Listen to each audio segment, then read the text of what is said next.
Hello students, मेरा नाम है अरुण शर्मा और आप सभी का अरुण कोचिंग क्लासेस में बहुत बहुत स्वागत है। स्टूडेंट्स, आज मैं आपको क्वेश्चन नंबर 2 बताऊंगा। सो आइए शुरू करते हैं। आपको जर्नल एंट्रीज पास करनी है for the following adjustments on 31 मार्च 2020।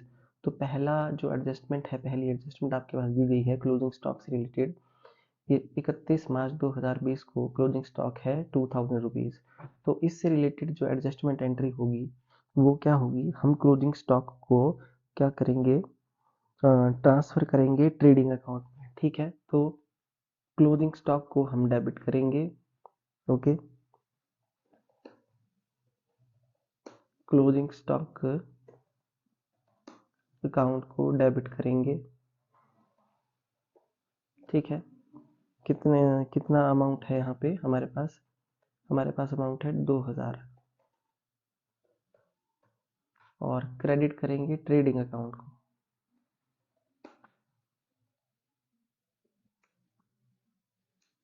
ठीक है,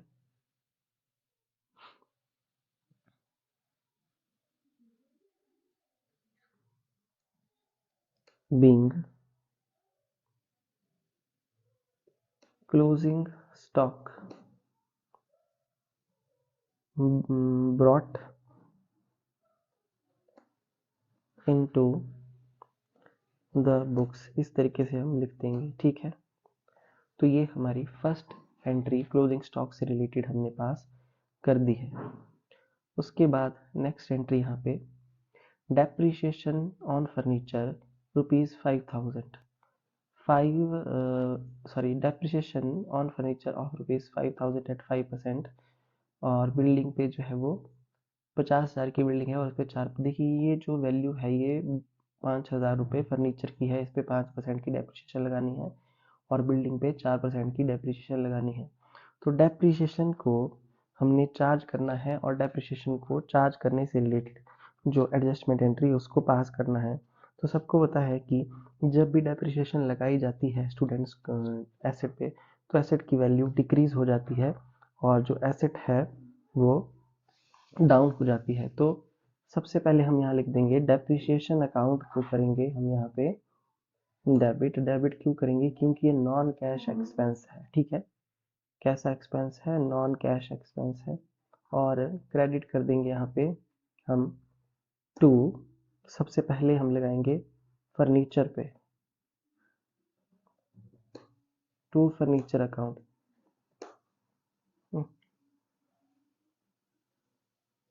5,000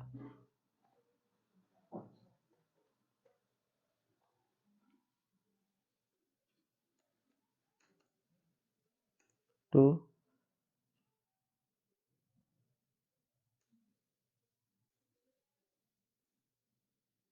और यहाँ 50,000 की इस पे ऊपर 4% की डेप्रिसिएशन हम लगा देंगे। ठीक है, तो पहली जो डेप्रिसिएशन है वो है 250 5%। और जो दूसरी डेप्रिसिएशन है वो है 2000। ठीक है, तो टोटल डेप्रिसिएशन आ गई 2250 रुपए की। तो यहाँ हम लिख देंगे being depreciation depreciation provided depreciation provided on asset. ठीक है, उसके बाद नेक्स्ट जो है हमारे पास, इस डेप्रिसिएशन को हम कहाँ ट्रांसफर करेंगे, प्रॉफिट एंड लॉस अकाउंट में। तो profit and loss account debit, तो प्रॉफिट एंड लॉस अकाउंट को डेबिट करेंगे, है ना। और क्रेडिट करेंगे यहाँ पे हम टू डेप्रीशिएशन अकाउंट को। और यहाँ हम लिख देंगे being depreciation transfer to profit and loss account. ठीक है, तो ये पूरी की पूरी 2250 रुपये कहाँ ट्रांसफर हो जाएगा, प्रॉफिट एंड लॉस अकाउंट में। ठीक है, सो ये दो एंट्रीज हम पास कर देंगे स्टूडेंट्स, है ना। एक तो डेप्रिसिएशन लगाने की और दूसरा उसको ट्रांसफ़र करने की। उसके बाद नेक्स्ट है सैलरी आउटस्टैंडिंग एक्सपेंस, जो मैंने बताया आपको लायबिलिटी होती है। तो जो एक्सपेंस है हमारा सैलरी, तो सैलरी जो अकाउंट है वो हो जाएगा डेबिट, ठीक है। और यहाँ हम क्रेडिट करेंगे टू आउटस्टैंडिंग सैलरी अकाउंट।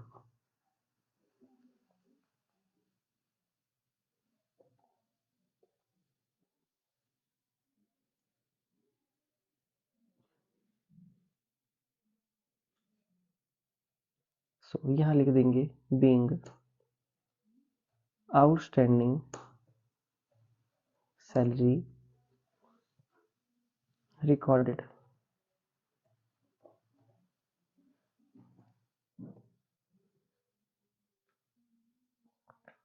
ठीक है, तो इस तरीके से हमने एंट्री पास कर दी। उसके बाद यहाँ तक हमारी एंट्री पास हो चुकी है। Rent payable at the rate of 6 per month, है ना, पेड ओनली फॉर 9 मंथ। तो देखिए जो रेंट था पूरी साल का वो 600 रुपये के हिसाब से कितना बनना चाहिए, 600 मल्टीप्लाई बाय 12, 7,200, ठीक है। पर हमने कितना पे किया है, हमने पे किया है 6 मल्टीप्लाई बाय 9 के हिसाब से 5400 रुपीज़। तो टोटल रेंट था 7,200, यानी कि 1800 रुपये 3 महीने का रेंट जो है अभी देना बाकी है, ठीक है। तो ये जो 3 महीने का रेंट, ये आउटस्टैंडिंग रेंट है, तो ये भी हमारा आउटस्टैंडिंग एक्सपेंस है, ठीक है।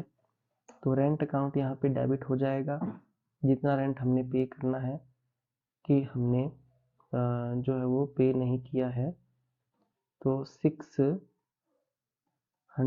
मल्टीप्लाई बाय 3 हम ऐसे लिख देंगे।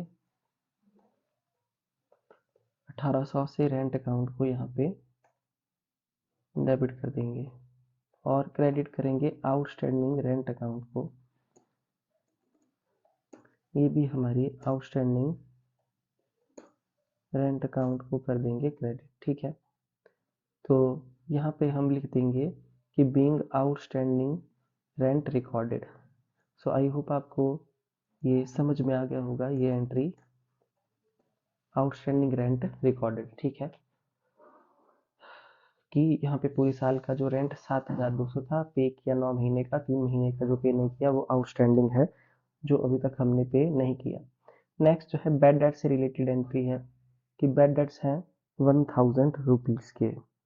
तो स्टूडेंट्स मैंने आपको बताया था कि जो बैड डेट्स होते हैं उसको कहाँ ट्रांसफ़र किया जाता है। बैड डेट्स को ट्रांसफ़र किया जाता है प्रॉफिट एंड लॉस अकाउंट में। तो इसकी जो एंट्री होगी बैड डेट्स जो है वो लॉस होती है ना। तो पहले तो हम बैड डेट्स को क्या करेंगे, ये bad debts during the year हमको 1000 रुपीज़ दिया गया है। तो सबसे पहले जो एंट्री आएगी बैड डेट से रिलेटेड वो मैं आपको बता देता हूँ। तो यहाँ पे हम लिखेंगे कि बैड डेट्स अकाउंट डेबिट, ठीक है। बैड डेट्स अकाउंट डेबिट कर देंगे यहाँ पर हम 1000 से, ठीक है। और क्रेडिट कर देंगे किसको, डेटर के अकाउंट को। तो 1000 से हमारे डेटर पहले बैड हो गए हैं, तो ये हमारे डेटर्स जो है वो कम हो जाएंगे। तो यहाँ पे लिखेंगे बीइंग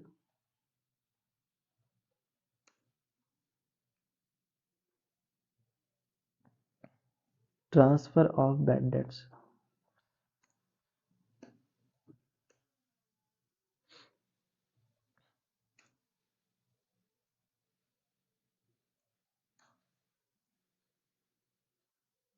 उसके बाद जो नेक्स्ट एंट्री पास होगी, ये जो बैड डेट्स हैं प्रॉफिट एंड लॉस अकाउंट में ट्रांसफर हो जाएंगे। तो यहाँ लिखेंगे profit and loss account debit, profit and loss account debit to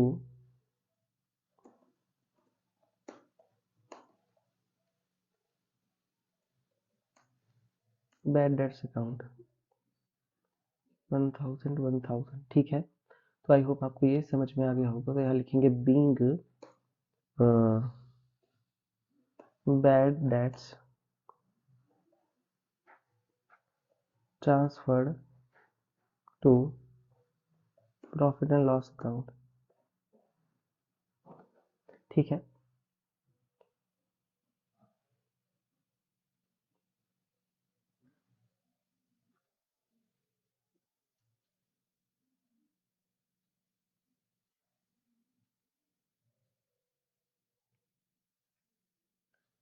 सो यहाँ तक हमने जो है वो एंट्री पास कर ली है। उसके बाद यहाँ पे दिया गया है कि ट्रायल बैलेंस शो कर रहा है सन्ड्री डेटर्स 50,000 के, है ना, और हमको एक प्रोविजन बनाना है इसके ऊपर 5% का। तो 5% का प्रोविजन क्रिएट करना है, प्रोविजन फॉर डाउटफुल डेट। ठीक है, तो इसकी जो एंट्री होगी students provision for doubtful debt की, तो वो एंट्री क्या होगी, मैंने आपको बताया था कि प्रॉफिट एंड लॉस अकाउंट जो है वो डेबिट हो जाएगा, है ना, profit and loss account debit हो जाएगा, और ये जो प्रोविजन फॉर डाउटफुल डेट है ये क्रेडिट हो जाएगा।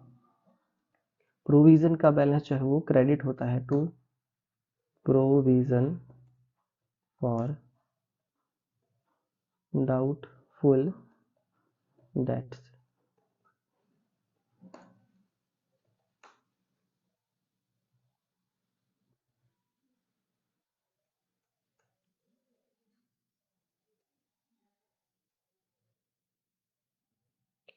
तो 5%।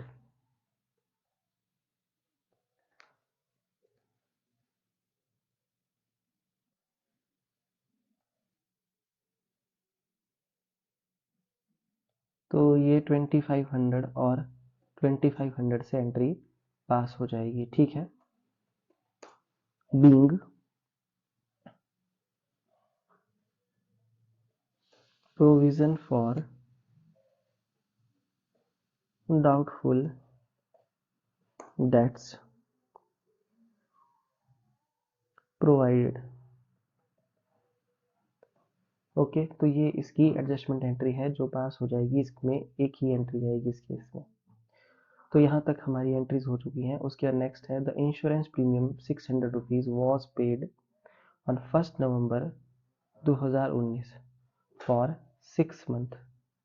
तो ये जो इंश्योरेंस प्रीमियम है ये 600 रुपये हमने पे किया है 1 नवंबर को, जो 6 महीने का है, मतलब ये नेक्स्ट 6 महीने का ही, यानी कि नेक्स्ट 6 महीने का ही हमने 1 नवंबर को दे दिया, यानी कि ये प्रीपेड है ना। तो प्रीपेड जो इंश्योरेंस होता है मैंने आपको बताया था वो डेबिट हो जाता है। तो ऐसी एक एंट्री हमने जो है वो पिछले क्वेश्चन में भी पास की थी, ये वाली आप देख सकते हैं, प्रीपेड इंश्योरेंस चार्जेस हैं ये, है ना, insurance premium insurance charges prepaid insurance. ठीक है, यहाँ पे मैं प्रीमियम लिख दूंगा, prepaid insurance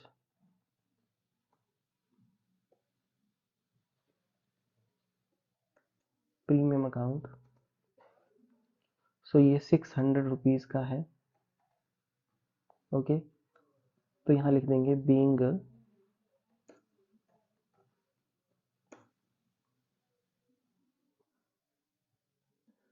prepaid insurance ₹600 recorded. ठीक है, तो ये हमने रिकॉर्ड कर दिया है।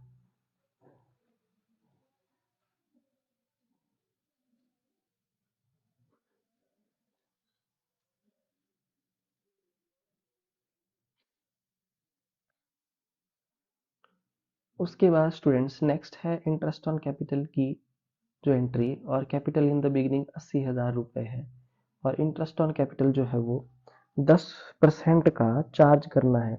तो इंटरेस्ट ऑन कैपिटल हमारे लिए क्या होता है, जैसे कि मैंने आपको बताया था, इंटरेस्ट ऑन कैपिटल हमारे लिए जो है वो खर्चा है बिजनेस के लिए।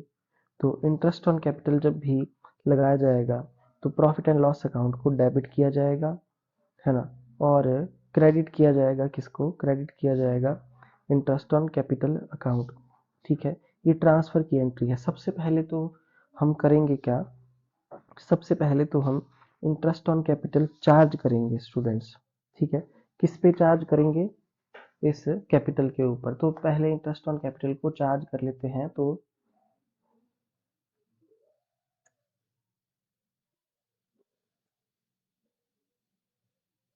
Interest on capital account debit, interest on capital account debit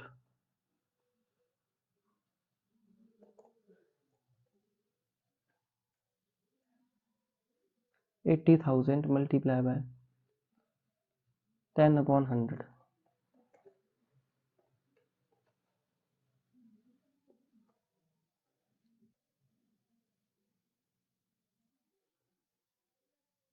आठ हजार 8,000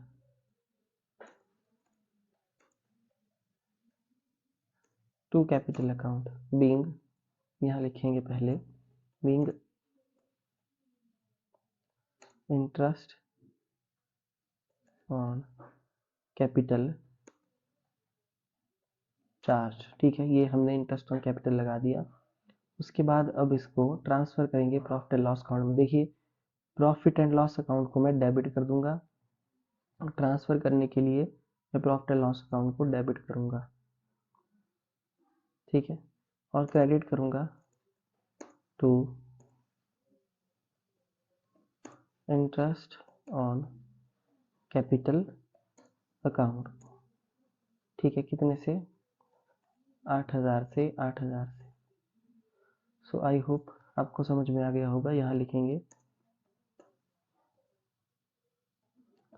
interest on capital transfer to profit and loss account. ठीक है, तो ये एंट्री हमने यहाँ पास कर दी है। सो आई होप आपको इतना समझ में आ गया होगा कि इस तरीके से जो है वो एंट्री पास होगी, है ना। उसके बाद नेक्स्ट एंट्री जो है वो out of commission received 600 in respect of the work to done next year. ठीक है, तो यहाँ ऐसा लिखा गया है। सो इस बात का क्या मतलब है कि टोटल कमीशन हमारे पास जितनी भी है वो नहीं दी गई है। फिलहाल ऐसा बताया गया है कि जो 600 रुपये की कमीशन रिसीव्ड है ना, in respect of the work to be done next year, वो हमारी नेक्स्ट ईयर से रिलेटेड है। ठीक है, नेक्स्ट ईयर से रिलेटेड है। तो स्टूडेंट्स, ये जो हमारी कमीशन है, ये कौन सी कमीशन हुई? ये हुई कमीशन रिसीव्ड इन एडवांस, है ना। मतलब नेक्स्ट ईयर की कमीशन हमने अभी रिसीव कर ली है। तो इसकी क्या एंट्री यहाँ पे आएगी? इसकी एंट्री आएगी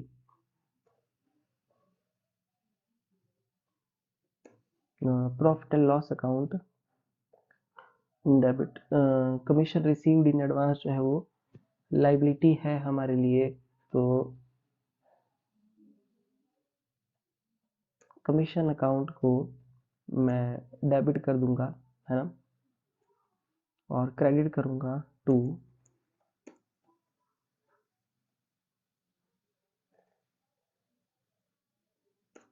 commission received in advance account को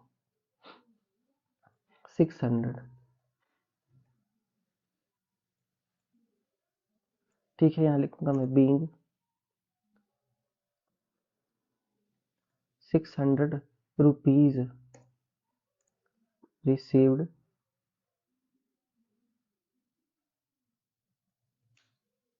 इन एडवांस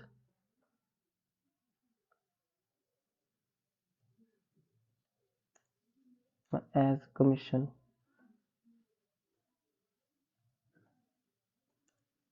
ठीक है, ये हमने मतलब रिसीव्ड एंड रिकॉर्डेड भी आगे लिखते हैं, इसको हमने रिकॉर्ड कर लिया है बुक्स में। ओके, सो ये एंट्री जो है यहाँ पे पास होगी। ओके स्टूडेंट्स, अब लास्ट एंट्री है entry number 10, interest accrued on securities. ठीक है, ये मतलब एक्रूड इनकम है हमारी। और एक्रूड इनकम कौन सी इनकम होती है? ऐसी इनकम जो अर्न कर ली गई है पर अभी तक रिसीव नहीं हुई है ना। इंटरेस्ट एक्रूड है, तो हम क्या करेंगे यहाँ पे, यहाँ हम लिखेंगे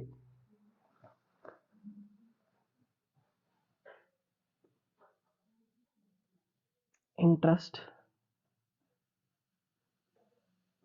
accrued on securities, interest accrued on securities account debit to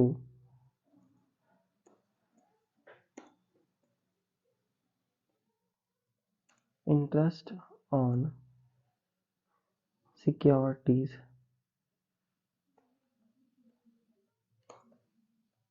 account। ठीक है, और जो इसका अमाउंट है वो 2500 रुपीज़ है, 2500 रुपये इसका अमाउंट है। तो यहाँ हम लिख देंगे बीइंग कि इंटरेस्ट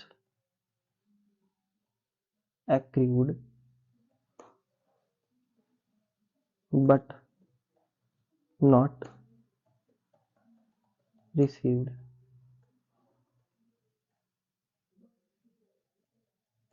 ठीक है, तो interest accrued but not received ये हमने लिख दिया है, और ये हमारी लास्ट एंट्री जो है हो जाती है। सो आई होप आपको ये समझ में आ गई होगी ये वाली एंट्री। तो स्टूडेंट्स ये क्वेश्चन नंबर सेकंड भी हो जाता है कंप्लीट। आई होप आपको समझ में आ गया होगा। इन केस अगर कोई क्वायरी होगी, कोई आपने बात पूछनी होगी तो आप पूछ सकते हैं। Thank you so much.